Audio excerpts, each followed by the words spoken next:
ही राजमाता होण्यामागे त्यांच्या हृदयामध्ये त्यांच्या मनामध्ये असलेली जिजामाता या ठिकाणी दिसून आली। आपण आजपर्यंत बराच इतिहास वाचलेला आहे। या जिजाऊंनी शिवाजी महाराज घडवण्यासाठी काय काय प्रयत्न केले आहेत, पण या ठिकाणी असं लक्षात येत आहे की त्या काळची जिजामाता वेगळी होती आणि आजची जिजामाता बदलली आहे काय, असा प्रश्न या ठिकाणी निर्माण झाल्यासारखा वाटतो की या ठिकाणी जेवढे बसलेले विद्यार्थी आहेत त्या विद्यार्थ्यांपैकी एकच विद्यार्थी इथे येऊन बोलण्याचा प्रयत्न करू शकतो, बाकी विद्यार्थी बोललेच नाहीत। म्हणून पुन्हा हे नक्कीच वाटायला लागलं की आजच्या काळाची जिजामाता वेगळी झाली आहे।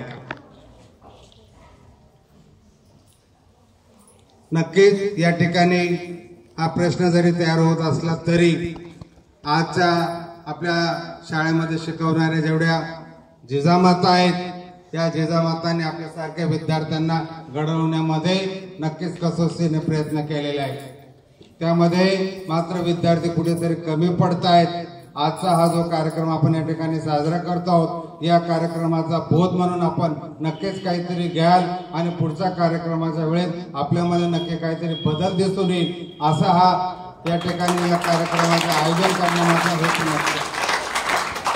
या ठिकाणी पुन्हा एकदा एवढंच बोलतो की पुढच्या वेळेला विद्यार्थ्यांमध्ये जास्तीत जास्त कॉम्पिटिशन दिसली पाहिजे की मी बोल माझ्यापेक्षा तो पुढचा म्हणे नाही मी आधी बोलेल, असे जेव्हा कॉम्पिटिशन निर्माण होईल त्यावेळेस खरोखर हा या कार्यक्रमाला दिलेला वेळाचा सदुपयोग होईल।